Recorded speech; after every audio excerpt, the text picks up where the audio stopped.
আসলে এবারের নির্বাচন নিয়ে নানান জরিপ আছে। বিভিন্ন সংস্থাগুলো জরিপ করছে। তো এই জরিপে কখনো বিএনপি এগিয়ে যাচ্ছে, আবার কখনো জামাত এগিয়ে যাচ্ছে। তবে র্যাপিডলি আস্তে আস্তে জামাতের বেশ কিছু ঘটনা ঘটছে, যেটা আসলে একটু অস্বাভাবিক ঘটনা। অর্থাৎ 5ই আগস্ট পরবর্তী বাংলাদেশ জামাত ইসলামের যে রাজনৈতিক কৌশল, সেই কৌশলটা আমার কাছে মনে হচ্ছে টোটালি ভিন্ন একটা অবস্থা অতীতের যে কোনো সময়ের তুলনায়।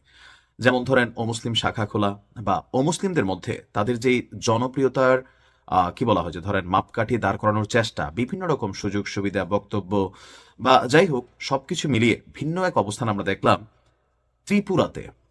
এখন ত্রিপুরাতে যারা বসবাস করে তারা তো বেসিক্যালি আপনার মুসলিম না, কিন্তু ত্রিপুরাতে এক বিরল দৃশ্য। আমার দেশ পত্রিকায় একটা ছবি এই মুহূর্তে জামাতের নেতাকর্মীরা খুব শেয়ার করে ভাইরাল করেছেন যে ত্রয়োদশ জাতীয় সংসদ নির্বাচনকে সামনে রেখে খাগড়াছড়িতে 11 দলীয় জোট মনোনীত জামাত ইসলামের প্রার্থী অ্যাডভোকেট ইয়াকুব আলী চৌধুরীর দাড়িপাল্লা প্রতীকের সমর্থনে মারমা এবং ত্রিপুরা জনগোষ্ঠীর উদ্যোগে বিশাল গণমিছিল অনুষ্ঠিত হয়েছে। এখন ত্রিপুরা এবং মারমা এ যারা, তারা কিন্তু ধর্মীয় ভিত্তিতে তারা মুসলিম না, যদিও এখানে বিএনপিরও একটা শক্ত ঘাঁটি আছে, কিন্তু মানে এরকম প্রচার প্রচারণা বা গণমাধ্যমে ফোকাস হওয়ার মতন জামাত ইসলামের ছবিটা এই মুহূর্তে ভাইরাল। গতকালকে 4টায় খাগড়াছড়ি গেট এলাকা থেকে গণমিছিলটি শুরু হয়ে শহরের চেঙ্গি স্কয়ার এবং শাপলা চত্বর প্রদক্ষিণ করে মুক্তমঞ্চে গিয়ে এক সমাবেশে মিলিত হয়। ত্রিপুরা ঐক্য ফেডারেশনের আহ্বায়ক চন্দ্রীনাথ ত্রিপুরার সভাপতিত্বে সেখানে আপনার বক্তব্য রাখেন জামাত ইসলামের যিনি প্রার্থী আছেন তিনি। আর বিশেষ অতিথি হিসাবে বক্তব্য দেন তাও মারমা ঐক্য ফেডারেশনের আহ্বায়ক লিসি ত্রিপুরা, জেলা জামাতের আমির সহ আরো বিভিন্নরা। সমাবেশে এখানে যেটা বলা হয়েছে যে দাড়িপাল্লা যদি বিজয়ী হয়, তাহলে এই পিছিয়ে থাকা পাহাড়ি জনগোষ্ঠী যারা আছেন বা এই যে বিভিন্ন কমিউনিটিগুলো আছেন, তাদের সকল সম্প্রদায়ের শান্তি, নিরাপত্তা, সম্প্রীতি তারা এখানে নিশ্চিত করবে। এমনকি বক্তাদের অভিযোগ, ওই যে রাজনৈতিক বক্তব্য যে 54 বছর আওয়ামী লীগ বিএনপি জাতীয় পার্টি ক্ষমতায় থাকার পরেও পাহাড়ে আসলে শান্তি ফিরে আসেনি। সো এই শান্তির দায়িত্বটা জামাত ইসলাম নিতে চায়।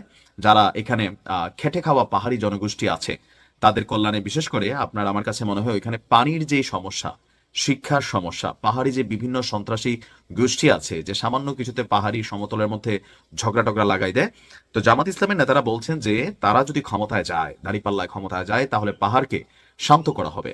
এমনকি তারা সেখানে তাদের নিজস্ব যে ইফোর্ট আছে সর্বোচ্চটা তারা সেখানে দিবেন পাহাড়কে শান্ত করতে। এখন বাংলাদেশের মানুষের মধ্যে একটা পারসেপশন কাজ করে যাচ্ছে, এবারের নির্বাচন এটা খুবই কমন যে ধরেন পিছিয়ে পড়া যে জনগোষ্ঠীগুলো আছে তাদের মধ্যে একটা রিয়েকশন তৈরি হচ্ছে কোনটা, যে ঠিকই তো, এত বছর আওয়ামী লীগ গেল, বিএনপি গেল, জাতীয় পার্টি গেল, আমাদের তো ভাগ্যের পরিবর্তন হলো না, এইবার নয়তো চেষ্টা করে দেখি। আপনি দেখবেন যে জামাতের নির্বাচনী প্রচারণার একটা বড় লাইন থাকে এরকম, সব দেখেছি বারবার জামাত ইসলাম এইবার।